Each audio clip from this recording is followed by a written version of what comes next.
MP స్థానాలకు సంబంధించి ఎట్లా ఉంది?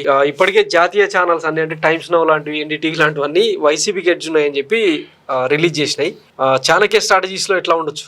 వెంకయ్య గారు ఎంపీ స్థానాల గురించి మొత్తం 25 స్థానాలు, 25లో శ్రీకాకుళం అయితే టీడీపీకి అనుకూలంగా ఉంది. ఓకే, రామ్మోహన్ నాయుడు.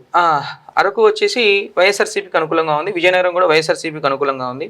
ఇక విశాఖపట్నం వచ్చేసి టఫ్ ఫైట్. లేదు, విశాఖపట్నం వీళ్ళకి అనుకూలంగా, కూటమికి అనుకూలంగా ఉంది.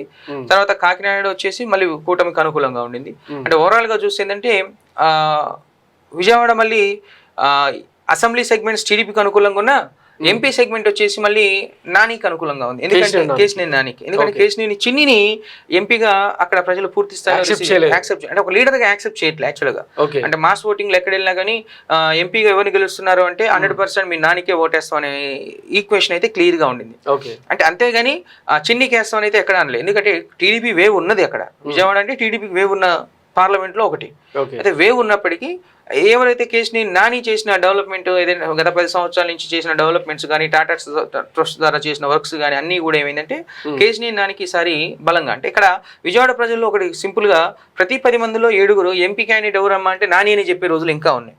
ఓకే, అంటే ఇక్కడ పూర్తిగా ఏంటంటే ఎంపీగా ఇతన్ని చూస్తున్నారు, అసెంబ్లీలో కొంచెం ఈక్వేషన్ స్టార్ మారే ఓట్ అనేది ఇక్కడ ట్రాన్స్ఫర్ అవుతుంది. అండ్ మచిలీపట్నం మళ్ళీ కూటమి గెలిచే అవకాశాలు ఉన్నాయి. గుంటూరు పెమసాని గెలిచే అవకాశాలు ఉన్నాయి. అదేవిధంగా నరసింహపేట కృష్ణదేవరాయకి ఛాన్సెస్ ఉన్నాయి. అండ్ కడప వచ్చేసి మళ్ళీ వైఎస్ఆర్సీపీకి అనుకూలంగా ఉంది. అండ్ నంద్యాల వైఎస్ఆర్సీపీకి అనుకూలంగా ఉంది. కర్నూలు కొంచెం ఇప్పుడు టైట్ సిచ్యువేషన్ లో ఉంది. అది ఏం జరుగుతుంది అనేది అసెంబ్లీ అభ్యర్థులను బట్టి డిపెండ్. యాక్చువల్గా టీడీపీ వాళ్ళు ఏమో బీసీ సామాజిక వర్గానికి సంబంధించిన వాళ్ళు ఇచ్చారు, అంటే లాస్ట్ టైం చేసిన ప్రయోగం ఏదైతే అదే చేశారు. అండ్ చిత్తూరు ఎంపీ టీడీపీకి అంటే టైట్ సిచ్యువేషన్ లో ఉంది ప్రస్తుతానికి అయితే. అది తిరుపతి వచ్చేసి వైఎస్ఆర్సీపీకి అనుకూలంగా ఉంది.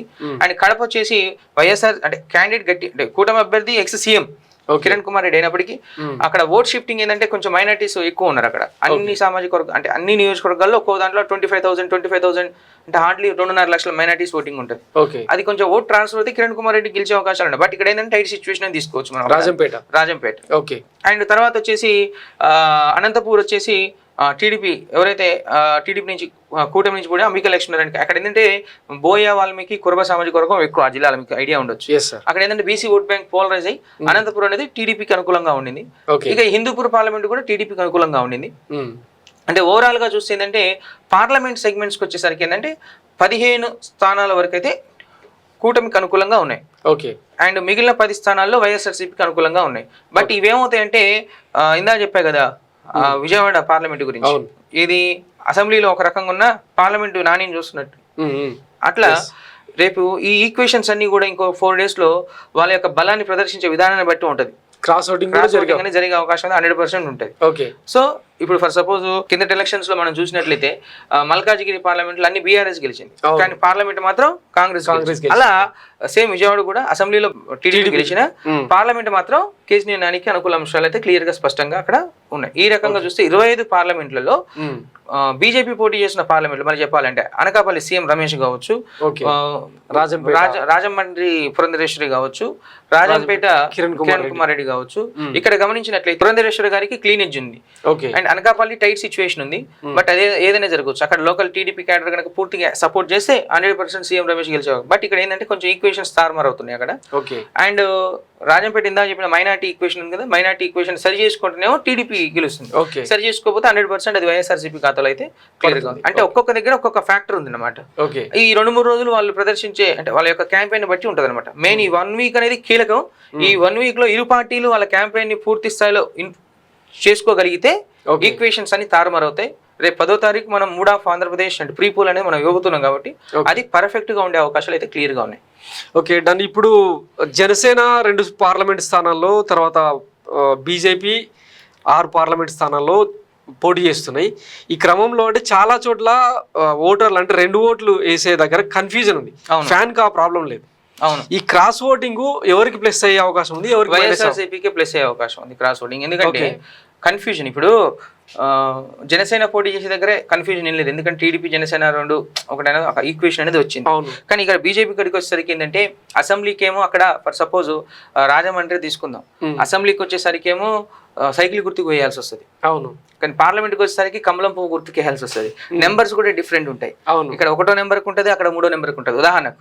అంటే ఇక్కడ డిఫరెంట్ ఈక్వేషన్స్ లో ఓకే ఉంటది కాబట్టి ఆ కన్ఫ్యూజన్ ఏంటంటే కొంచెం ముసలి వాళ్ళు ఎవరైతే 45 years పై వాళ్ళు ఏంటంటే మళ్ళీ వైఎస్ఆర్సీపీకి అట్లా ఉండదు, 2 చోట్ల ఫ్యాన్ ఒకటే ఫ్యాన్ ఉంటుంది. అవును, దానివల్ల ఏమైందంటే ఈక్వేషన్స్ అక్కడ ఇబ్బంది ఉండదు. ముసలి వాళ్ళు ఏంది ఒకటే బటన్ కదా, ఇక్కడ ఒకటి నొక్కే అవకాశాలు అక్కడ ఉంటాయి.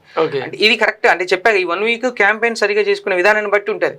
వాళ్ళ సింబల్ కానీ వాళ్ళ దాని ఏమంటాం మేనిఫెస్టో కానీ ఈ 1 week ప్రజలు ఓటర్ టర్న్ అయ్యే రోజులు ఛాన్స్. ఈ 1 week లో ఓటర్ని కనెక్ట్ చేసుకోకపోతే పూర్తి స్థాయిలో ఏంటంటే డ్యామేజ్ అయ్యే అవకాశం అయితే క్లియర్గా ఉండింది.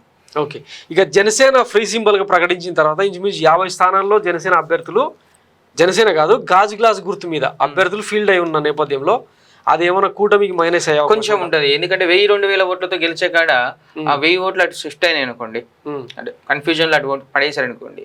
కన్ఫ్యూజన్ కంటే ఇక్కడ ఆత్మాభిమానం కూడా కొంచెం ఉంటది. దానివల్ల ఏంటంటే కొంచెం ఇమేజ్ కూడా డ్యామేజ్ అవుద్ది.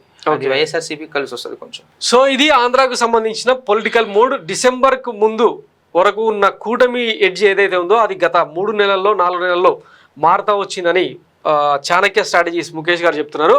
రేపు 10వ తారీఖున ఇంకా క్లియర్ ప్రీపోల్ రిజల్ట్స్ని ప్రజెంట్ చేసే ప్రయత్నం చేస్తాం. Thanks for watching Myra Media. నేను మీ కేవీఆర్. Thank you.